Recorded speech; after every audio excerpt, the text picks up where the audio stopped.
Greetings. Our Frederick Riddle here, and we are in Lesson 1, Incorporating Your Business. We're going to be looking at two types of corporation here. First one is corporation itself, and I the other one is the limited liability, which I used to have, and I used that. Actually, used the what's called the company corporation to set mine up. You can use that to set up LLCs, and you can set up a corporation that way. They enable you to incorporate in any state. This is not a recommendation, although I was more than pleased with them. There are undoubtedly other such companies. As stated, there are a number of such companies that are probably excellent, but I chose the company corporation because, and this is important, they were located in Delaware for organizational purposes. They only required one person, whereas in Michigan, where I lived, there you had to have at least two people, and so that was very important to me.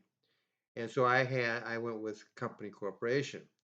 You can, I would suggest you do your diligent research and find if you look at them, look at others that might appeal to you, and that will certainly help you to set yourself up. One of the first advantages that we're going to look at is called the wall of separation. Very important. This is a separation of your assets. Personal assets are protected if the company is sued or incurs liabilities. If your company is sued or acquires liabilities, your personal assets cannot be attached. That's important. On the other hand, if you are sued, the company can't be attached. There is this wall of separation.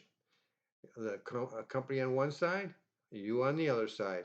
In between is this wall, and you can't cross over. And so that means that if the company is sued, you're protected. If you're sued, the company is protected. And that covers suing, having liabilities, and such as that. Uh, that's an advantage, a very definite advantage that you want to think about. Now, I don't think that authors that is a big thing, but it might be.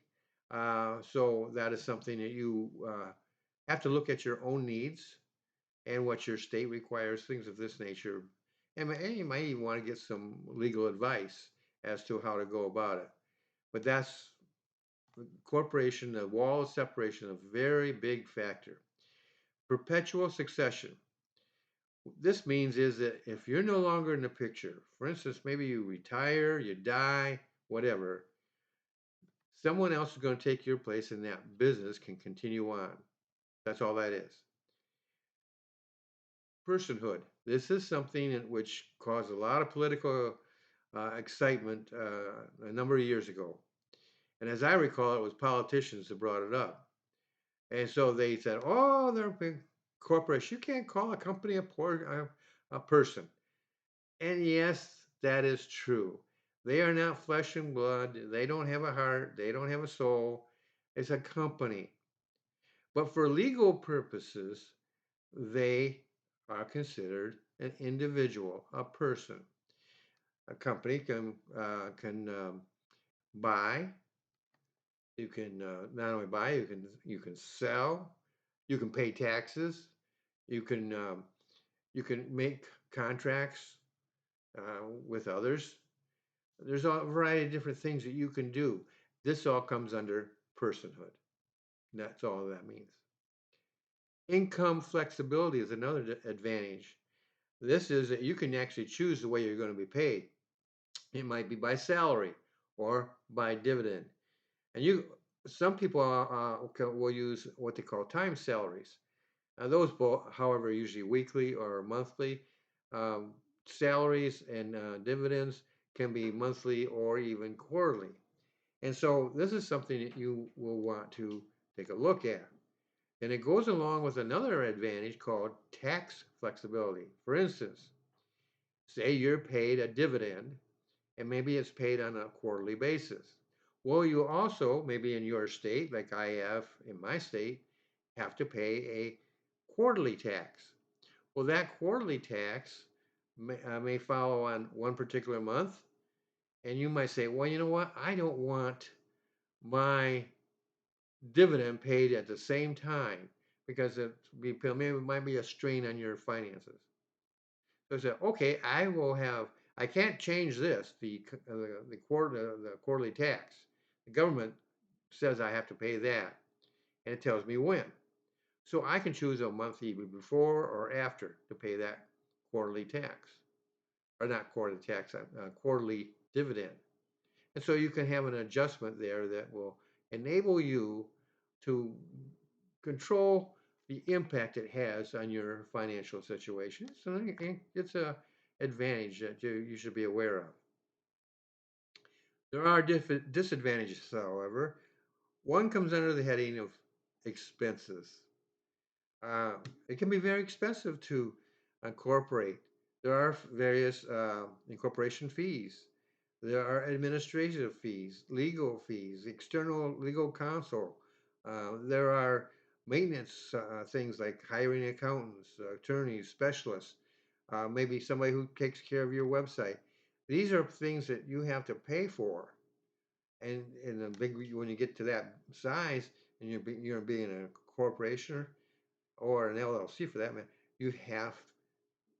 you may have people who have skills that you don't have, but you need.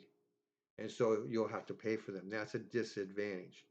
Double taxation. We're not going to get into that in a lot, but basically there is the risk of that, and that is something you should check out. Different states may have different ways of taxing you, and so you need to be aware of that. No personal tax credits. Remember earlier we talked about the wall of separation, how it protected you? This is the other side, the adverse side of the wall of separation. And this is not an advantage because your personal tax deductions that you may have or tax credits that you have cannot help the business. So again, you have the business and you. And so if you have some deductions, you can't help the business. There's that wall. Likewise, it would go the other way too. You can't help uh, the personal side. In fact, there's such a wall of separation that the free flow of money back and forth would probably be non-existent. It would be heavily regulated. So anyhow, that is the corporation. By the way, when you get around to dissolving it, it can be drawn out and time consuming, very difficult. Now we come to the limited liability corporation, or what we affectionately call the LLC. As I said earlier, I had an LLC and it was a nonprofit, but it was an LLC. And that LLC uh, had many of the same properties, advantages of the corporation. The wall of separation, for instance, it had that. The it was protecting. I was protected with that wall of separation. Uh, I couldn't. Somebody sue me, couldn't sue the company. They sue the company, couldn't sue me.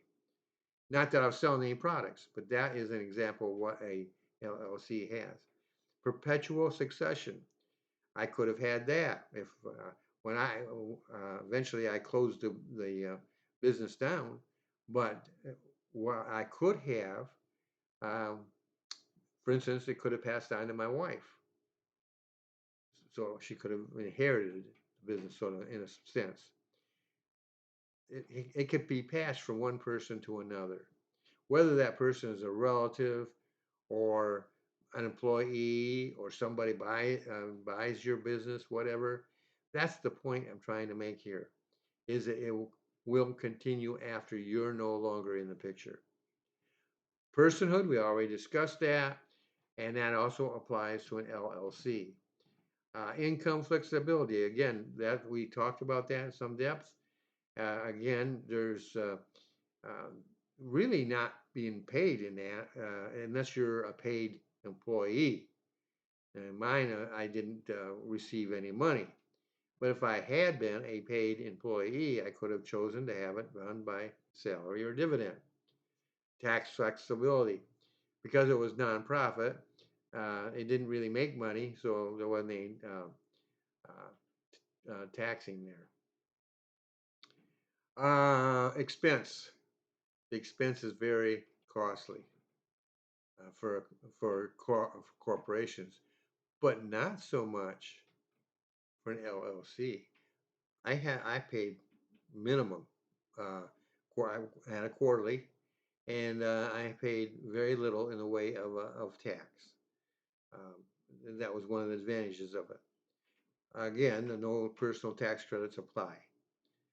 Uh, Difficulty of dissolving. Now, when you look it up and study it out, they say that it is like a corporation.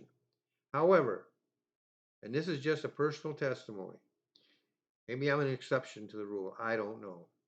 All I know is this: when it came time for me to close the corporation and I shut it down, I did not experience any difficulty. I simply filled out the proper paperwork, sent it off, filed a different, now I filled out, but I filed paperwork as well, and it took place.